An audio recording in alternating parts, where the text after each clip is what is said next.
Hello అండి, welcome to my channel Anu cooking blogs.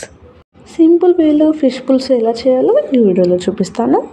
ముందుగా కల్లుప్పు మరియు లెమన్ జ్యూస్తో బాగా మిక్స్ చేసుకోవాలి. ఇలా చేస్తే ఫిష్ స్మెల్ అనేది రాదండి. ఆ తర్వాత వాటర్తో ఫిష్ని బాగా క్లీన్ చేసుకోవాలి. ఇప్పుడు మనం ఫిష్ని మ్యాగ్నేట్ చేసుకుందాం.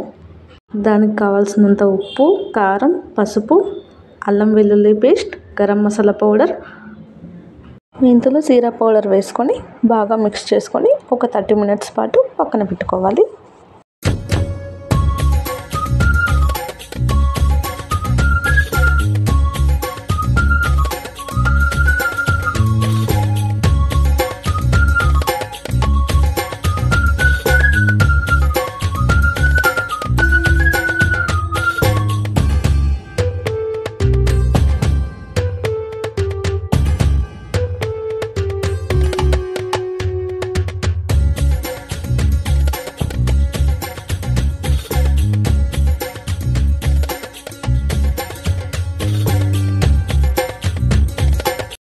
ఆ తర్వాత ముందుగానే మనం సరిపడినంత చింతపండు నానబెట్టుకోవాలి.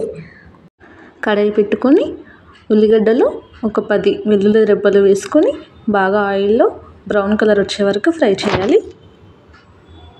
తర్వాత మిక్సీ పట్టుకొని ప్యూరిన్ చేసుకోవాలి.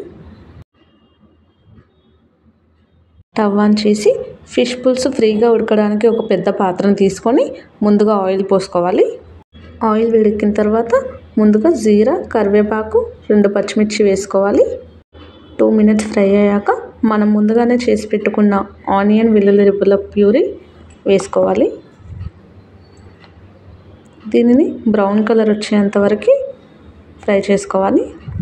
ఆ తర్వాత ఫిష్ని ఒక్కొక్కటిగా వేసుకోవాలి.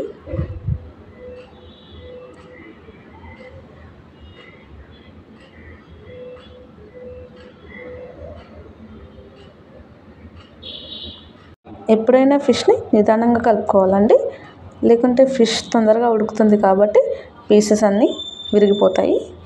ఒక 5 మినిట్స్ మూత పెట్టి ఆయిల్లో ఫ్రై అవ్వనివ్వాలి.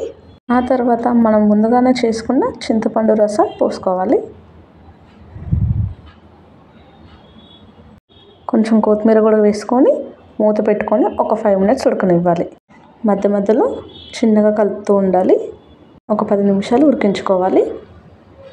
ఒక 10 మినిట్స్ తర్వాత మూత తీసుకొని కొత్తిమీర, మసాలా వేసుకొని గార్నిష్ చేసుకోవాలి.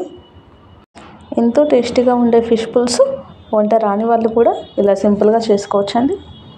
తర్వాత ప్యాన్ పెట్టుకొని కొంచెం ఆయిల్ పోసుకోవాలి. ఆయిల్ కొంచెం వేడెక్కిన తర్వాత 2 పీసెస్ని పెట్టుకోవాలి. పీసెస్ని చక్కగా ఉడకనివ్వాలి. 2 వైపులా తిప్పి ఉడికించుకోవాలి. ఫిష్ మంచిగా ఫ్రై అవుతేనే టేస్ట్ బాగుంటుందండి. ఒక 5 మినిట్స్ మూత పెట్టుకొని ఫ్రై చేసుకోవాలి. తర్వాత కొంచెం కొత్తిమీర కూడా వేసుకొని గార్నిష్ చేసుకోవచ్చు. ఇంతే, సింపుల్గా ఎంతో టేస్టీగా ఉండే ఫిష్ ఫ్రై రెడీ. వంట రాని వాళ్ళు కూడా ఇలా ఫిష్ పులుసు, ఫిష్ ఫ్రై చేసుకోవచ్చండి. ఈ వీడియో కనుక మీకు నచ్చినట్టయితే like, share and subscribe to my channel.